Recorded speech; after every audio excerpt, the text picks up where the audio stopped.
Did you know that for 44 years, Denmark and Canada were at war? What do Denmark and Canada have in common, you ask? Like everything related to Danish history, it all begins with the Vikings, who in the 10th century sailed and ruled the seas. In their voyages, they reached Greenland and established a settlement there. However, this settlement mysteriously vanished after a few decades.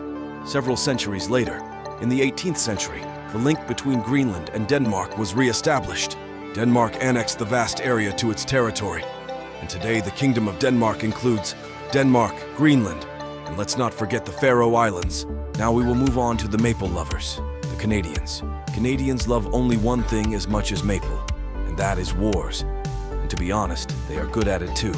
Greenland and Canada are quite close, so it became necessary to settle the border issue. And indeed, in 1973, an agreement was signed between Denmark and Canada on the maritime border of Greenland. Canada. The border passed through the middle of the Hans Islands, but such small and insignificant islands could never give rise to a decades-long conflict, right? Before we continue with the story, don't forget to hit that subscribe button. By subscribing, you'll stay in the loop with even more captivating historical gems. Everyone lived in peace, and there were never wars in the world. Until in 1984, Canadian soldiers visited the island and planted a Canadian flag, also leaving a bottle of Canadian whiskey. In response to such a despicable act, the Danish Minister of Greenland Affairs, by himself, abandoning all the important work to deal with the issue that shook the global political balance, came to the island with a bottle of schnapps and a letter stating "Welcome to the Danish island." What's all the fuss about, you ask? Hans Island is approximately 1.3 kilometers in size and is barren. Hans Island is not inhabited. And that's it. There's nothing special here. The war is also known as the Whiskey War or the Liquor War, due to the exchange of bottles of the drink between the two countries, or as the world's smallest war, due to the good-natured rivalry that unfolded.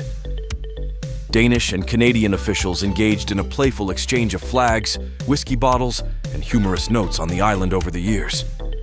In 2005, a temporary agreement was reached, known as the Whiskey War Protocol. It stipulated that both Denmark and Canada would cooperate to resolve the dispute peacefully. In 2018, the two countries officially settled the matter, agreeing to split ownership of Hans Island right down the middle. This resolution put an end to the decades-long war. In 2022, after the Russian invasion of Ukraine, Canada and Denmark, in an act of peace, decided to sign the agreement, and officially Hans Island is divided into two. By the way, did you know that the resolution had the side effect of giving Canada and Denmark a land border with each other? Which means that both countries no longer border only one other country, the United States and Germany, respectively.